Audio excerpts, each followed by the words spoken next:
if you're new to the Apple Watch or if you just upgraded yours, I want to show you 10 different things that you need to know to get the most out of your Apple Watch. The very first one is on your iPhone, you want to make sure you have an app called Watch. This comes installed on your phone already, but just in case it's been removed, just go to the App Store on your phone, look for Apple Watch, and this is the app. Make sure it's updated. And when you go to this app, there's a lot of things you could do here that are much easier than what you could do on your watch. So for example, changing the watch face, the way the watch looks, I'm gonna show you how to do that on the app, even though you could do it on your phone. It's a little bit easier here. So make sure you have that app set up. Now, the next thing is I'm gonna show you how to interact with apps on your watch. So if you press down on this digital crown, you're gonna see all the different apps that are on your watch. Some of them come installed already, some of them I got from the App Store, which you can also download lots of different apps from the App Store, and the watch has its own App Store. But the first thing I wanna show you is if you go all the way to the bottom of this page, you could change the view from this grid view, kind of confusing I think, to this list view where it's simply in alphabetical order, and then you could find apps a lot easier that way.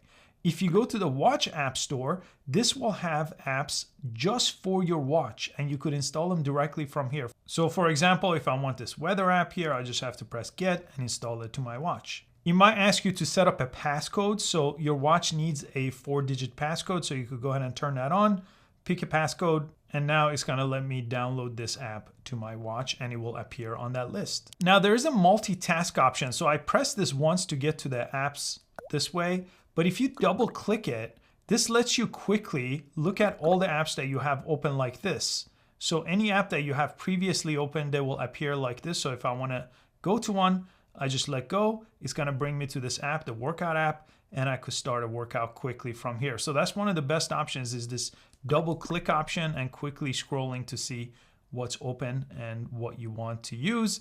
And you could always press to jump into it just like that. Now, next I want to show you how to customize this watch face, what your watch looks like. You could do it on the watch or the app. On the watch, just press and hold anywhere. It's going to bring you this page right here. And then you could scroll left to see any of them you've installed before. Or if you go to the right, you'll see this new option. If you press this, it's going to let you pick from all kinds of different options that are available. So for example, if I want this one, I just have to press add right here. There we go. I just press it. It's going to give me some customizable options over here. So I could go ahead and choose that. And let's get out of this menu.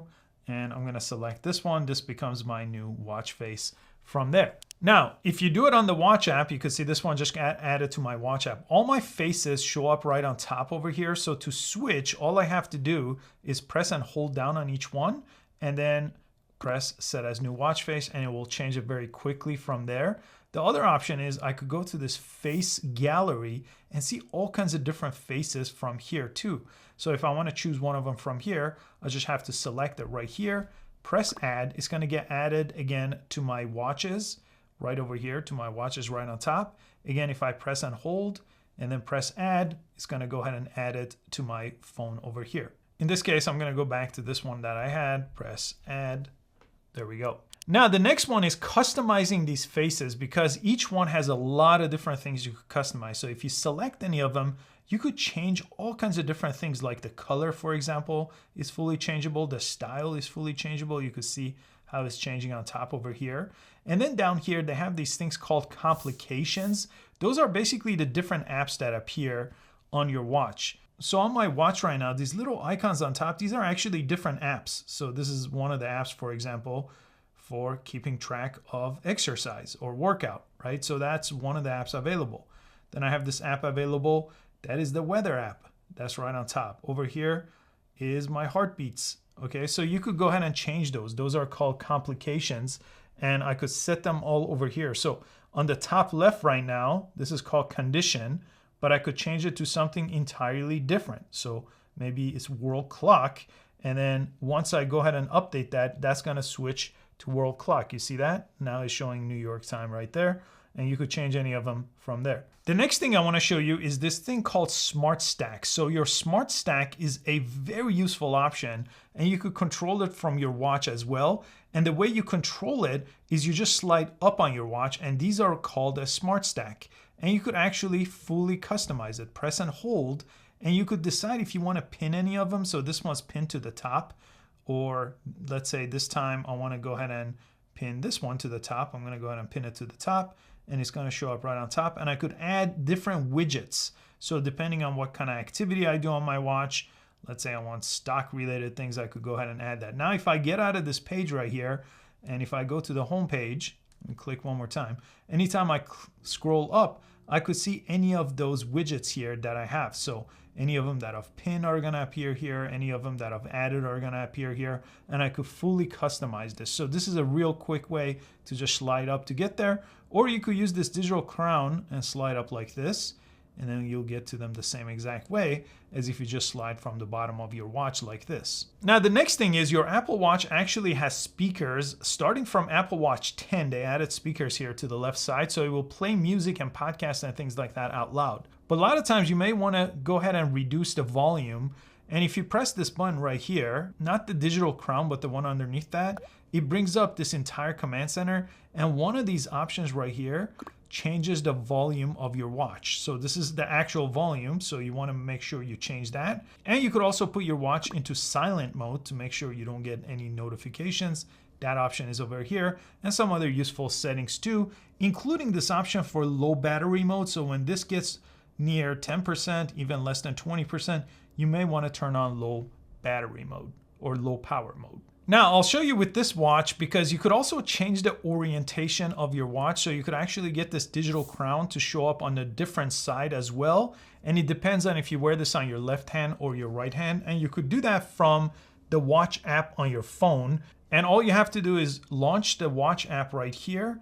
And if you scroll down over here to the general section right here, and you scroll down to watch orientation, right now it's set to left wrist, but you could go ahead and change that. You could set it to be your right wrist, and you could change where the digital crown is. If it's on the right side, which is on this watch is on the left side, and I wear it on my left wrist no matter what. But I do sometimes like to change it depending on what I'm doing. Sometimes during a workout, for example, it hits my hand when it's on the right side, so I've switched this one over to the left side. Now, the next thing I want to show you is related to this always on display. So your watch could actually always be on, but if you want to save even more battery, if you open the watch app and go to display and brightness, there's an option here for always on. Click this and you could turn this on so your watch will fall asleep.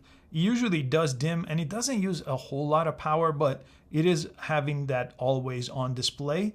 And you could always choose different things that it will show on. Even if the always on is turned on over here, you could actually change all kinds of different things to minimize what it shows when it's always on. So this is a nice setting to look at. And you could always change the brightness of the watch from this over here as well. Right now I have it set to the medium setting, but this is a useful option. And you could always change the text size too. You had this in the beginning, but if you decide to change it, this is always available over here, and some wake options over here where these are some interesting settings for some people to change. I have mine just set to the default options. Now, what about removing apps? So if you press this option right here, if you click and hold right here on this page on any one of these apps, you'll get this X next to it, and any of them that can be removed, you could simply remove them by pressing that X. Just press it, give it a second after you press delete the app, and it will make it disappear. Any of them you could always get back from the App Store, jump into the App Store, and you could get it back from there. And on your phone too, that app also shows any app that you have installed over here. And if you go all the way on the bottom of it too, any app that you have removed, like I just removed this one, it says available app, and you could go ahead and install it back in from there.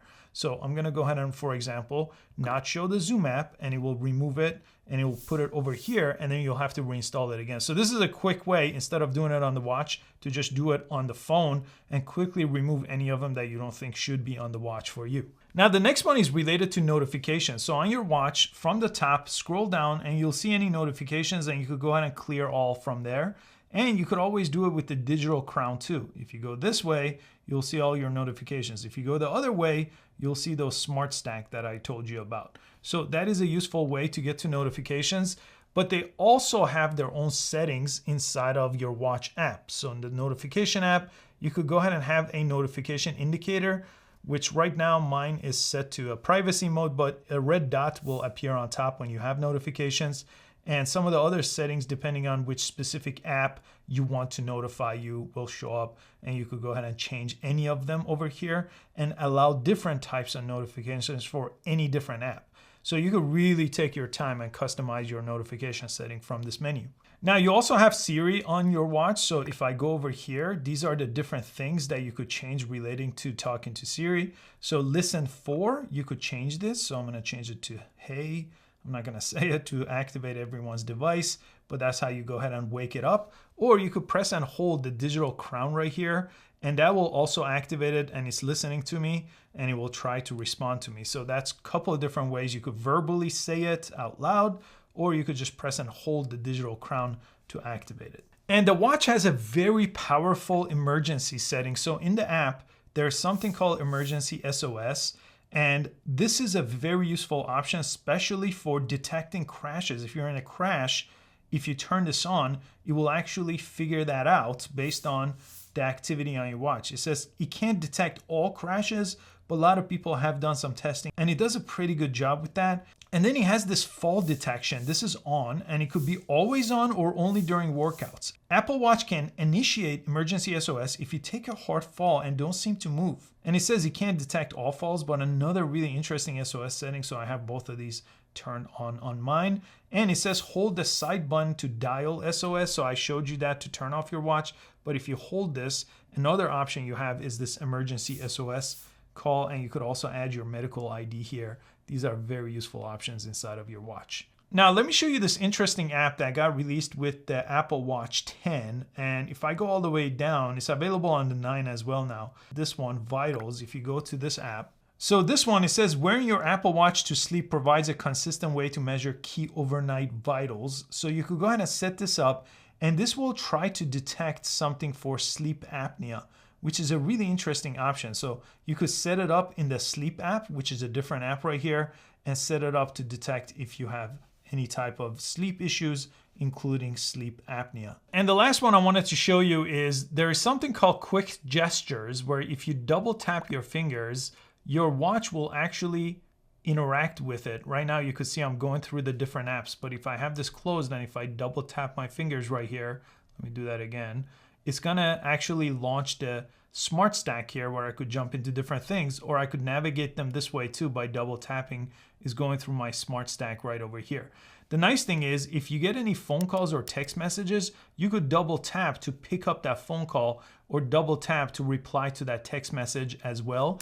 And you could always set this in the watch app to actually interact differently with you. So let me jump into the app over here, and the setting for it is under gestures and is set to double tap by default. If you think this gets in the way, by the way, some people I know like to just turn this off. They don't like that double tap option, but you could choose what it does for you. So in the smart stack, when I double tap, it advances to the next thing, but you could set it to select the next thing. And this also has an option where if your watch makes any noise, you could cover to mute it. You could always turn that off too if you want. Those are all under the gesture option, but a lot of people use that gesture option to quickly pick up phone calls if they want to take that call and they're on the go and they have the plan to have your watch take up calls. You could always use the double tap option. And those are the most important things you need to know about your Apple Watch to get the most out of it. I also have a similar video related to iPhones. So if you want to get the most out of your iPhones, I'll go ahead and put that video here on screen, and I will see you then. Thanks for watching.